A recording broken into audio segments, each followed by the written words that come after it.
Most jiu-jitsu students spend years on the mat training, rolling, competing without ever really seeing their game. Now, they know how it feels, but they don't actually know how it looks. That's why most students really struggle to realistically measure and determine their own progress. Frankly, they suck at it.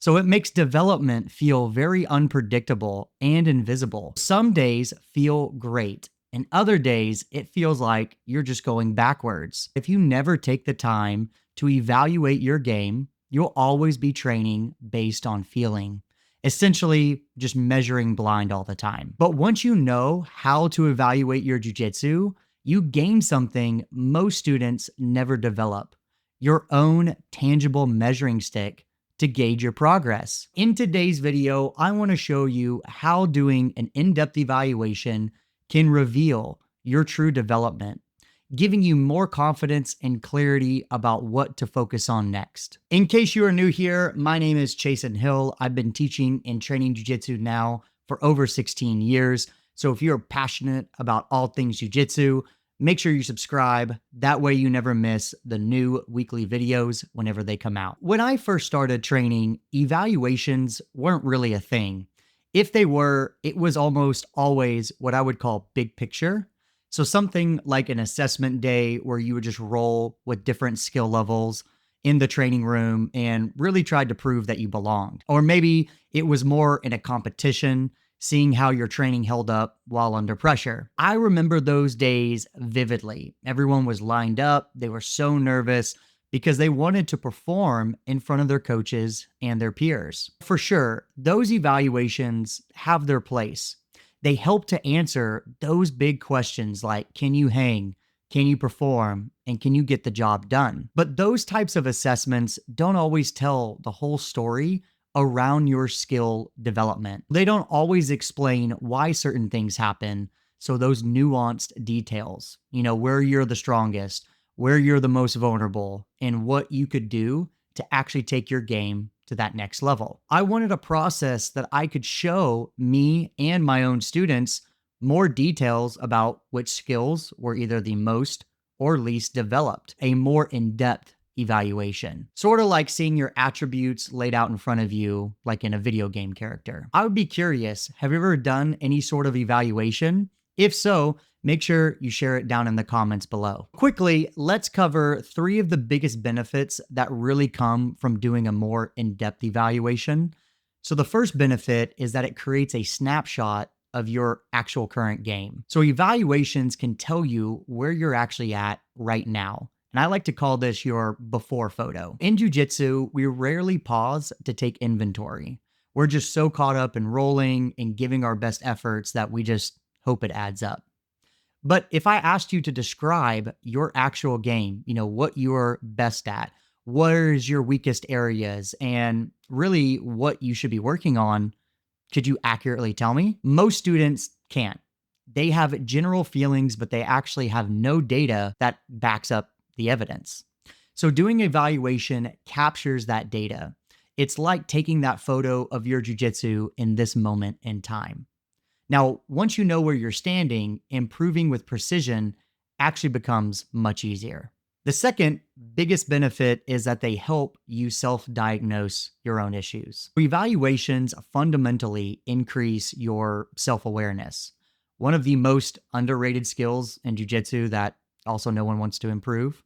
So the more intentionally you focus on this, the easier it becomes to accurately spot your strengths and weaknesses. Evaluations train you to observe your jiu-jitsu in a more objective way. It's the difference between saying, I think I know why I'm not improving, to actually saying I'm not improving because my guard passing is what's holding me back. So when you are self-aware, you see patterns before they actually cost you, and you can fix those problems before they repeat and build around your strengths specifically. That awareness alone can accelerate your growth faster than any single technique. The third and last benefit is that it helps you map your training out. Once you understand your strengths and weaknesses, your training stops becoming random.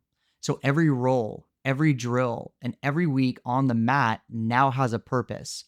moving you closer to that next level. You can double down on your strengths or intentionally shore up your weaknesses.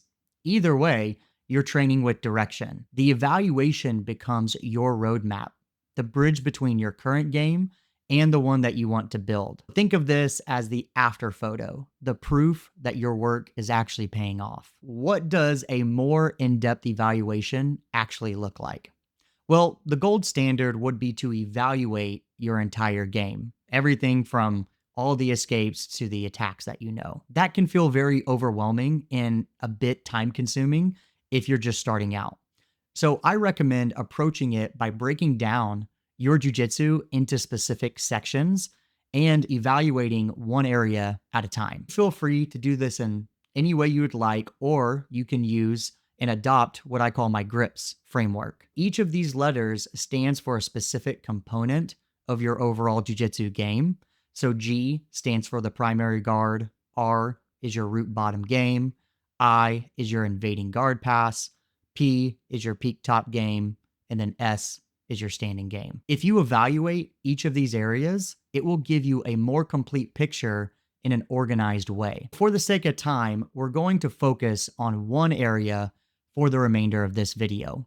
Specifically, we're going to talk about the primary guard. By the way, if you want a little bit more of an in-depth breakdown of my GRIPS framework, I did a whole video called How to Build Your Jiu-Jitsu Game that you can check out right here after watching this video. I'll leave a link down in the description below. That way you can check it out. Also, I have a link to my free guide that really helps you build your own jiu-jitsu game that uses the same framework. So that link is down in the description as well. Before we start, I need to give you some context about what I call the primary guard. Think of the primary guard concept as your main destination to achieve from all the bad bottom positions. Essentially, you're funneling all your main defensive strategies toward what I would call your home base guard. For example, when you escape the bottom of the mount, which guard do you prefer to move toward? The most common options are going to be like closed, open, or some type of half guard. You are trying to assess your overall ability to establish it, to keep it once you have it, and to just play from it as a whole. Take into consideration your confidence level, your knowledge, and your average training room performance whenever you're in that area. Now that we understand what we are assessing, let's go over the 3-step evaluation process. Step number 1 is that you need to rate it. So I want you to give your primary guard a score from a 1 to a 10. A 1 means that it fails constantly and your confidence playing from it is extremely low. And a 10 would mean that you dominate everyone there from it and your confidence is extremely high while playing it. The key is to be honest and to pick a number that feels accurate to you today. Step number 2 is to ask a question, and that question is going to be, why not lower? If you gave it a 6, for example, ask, why is it not a 4 or a 3? This pulls out your strengths, so you're having to justify your own score. So maybe your ability to recover from most of the bad bottom positions is extremely good and you have confidence around that. Try to write this out in a sentence format. Nothing super crazy, something like 2 to 4 sentences. So if you can list more than one thing, that's great. Step number 3 is to ask, why not higher? Why is it not a 7 or an 8? And so this forces you to highlight your own weaknesses or gaps. So maybe you struggle when your opponent attempts to stand up when trying to pass your guard and you have no idea what to do. You want to write out around 2 to 4 sentences on why you think it's not a higher number. When you are done, you should have 3 things. The first thing is you should have a numbered score. So this is something you can track and measure over time. The next thing is that you should have a list of some strength ideas. These are the things that you can build upon to improve.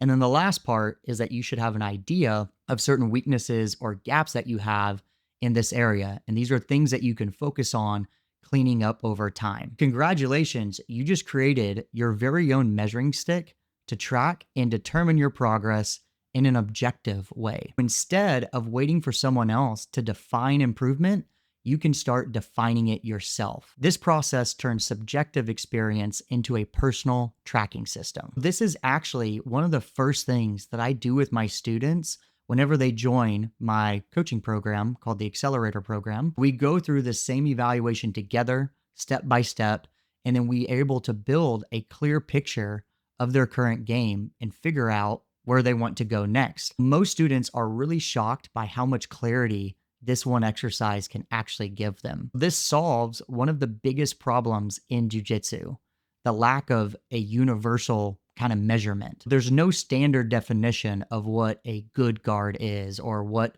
strong passing looks like. It's not like a weight room where a 45 pounds is 45 pounds every time. Most students will never stop to evaluate their jiu-jitsu. They'll roll, they'll train hard, and they'll hope improvement happens. But they'll never check to see their current location on a map. Evaluations help you stop training so blindly. They give you a snapshot of the before and the after while also building awareness around what you most need. If you continue to do this consistently, your progress stops being so random and you stop guessing. You start training with purpose. So take the time to evaluate your game every now and then. Even in the smallest ways, it pays off. Thank you for making it to the end of another video. If you enjoyed it, please leave the video a like. Make sure you're also subscribed. And then next, check out this video that should pop up right here about the single mindset that can accelerate your jiu-jitsu. Take it easy, and I'll see you in the next one.